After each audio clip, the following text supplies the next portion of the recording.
दोस्तों नमस्कार। आज हम एकांकी क्या है, एकांकी के तत्व एवं प्रकार पर चर्चा करने वाले हैं। इसके पूर्व वीडियो में हमने कहानी क्या है, कहानी के तत्व एवं प्रकारों पर चर्चा किया था। एकांकी से अक्सर प्रश्न जो है, एकांकी किसे कहते हैं, एकांकी के तत्व, एकांकी कितने प्रकार, यह प्रश्न पूछ लिया जाता है। कुछ महत्वपूर्ण एकांकीकारों के नाम एवं उनकी रचनाओं को लिखिए, इस तरह से भी प्रश्न पूछे जा सकते हैं। तो आइए शुरू करते हैं। एकांकी अर्थात हम एक अंक वाला कह सकते हैं। क्या कह सकते हैं?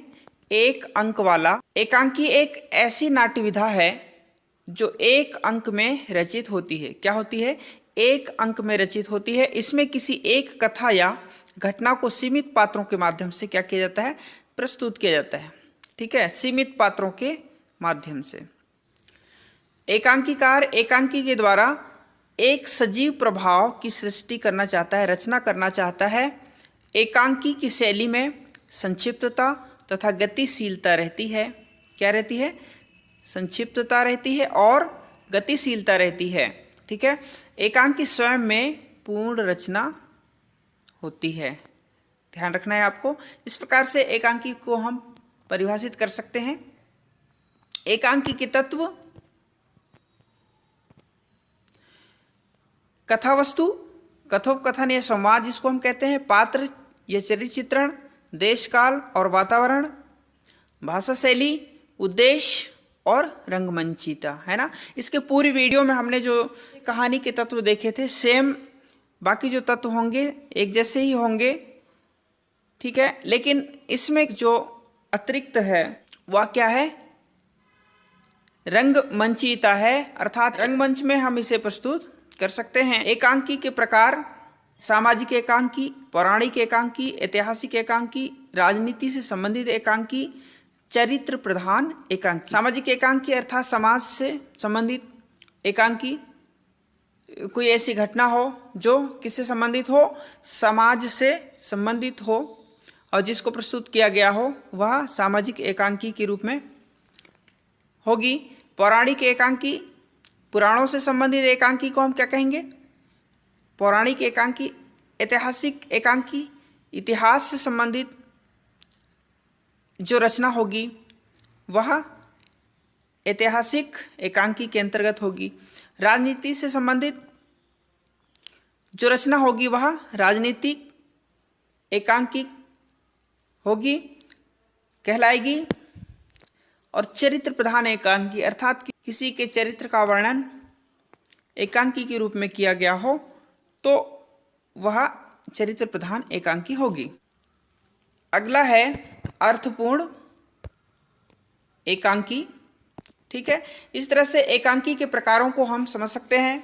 ऐतिहासिक दृष्टि से हिंदी एकांकी के विकास क्रम को निम्नलिखित प्रमुख कालखंडों में विभाजित किया जा सकता है। भारतेंदु, हरिश्चंद्र और द्विवेदी युग, जिनका समय अवधि जो है 1875 से 1928 तक माना गया है। दूसरा है प्रसाद युग, 1929 से 1937। और तीसरा है प्रसादोत्तर युग, 1938 से 1947। चौथा है स्वातंत्र्योत्तर युग।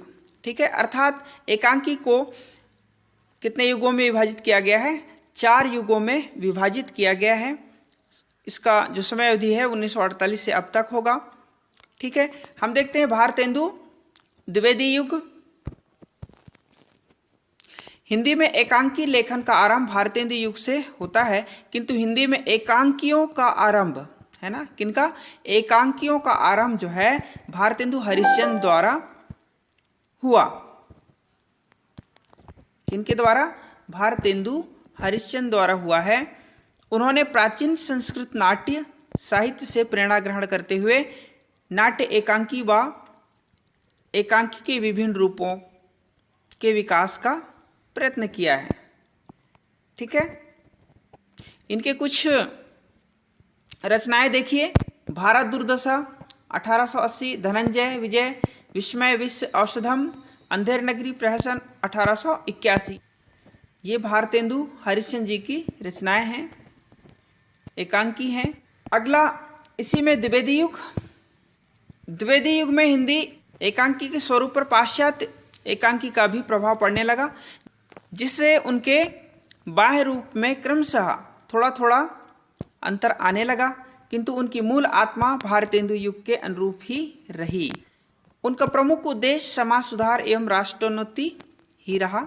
इस युग के अंतर्गत कुछ रचनाकार हैं: मंगल प्रसाद विश्वकर्मा, शेर सिंह, सियाराम शरण गुप्त, कृष्ण, सरयू प्रसाद बिंदु, भयंकर भूत, राम सिंह वर्मा, रेशमी रुमाल और क्रिसमस।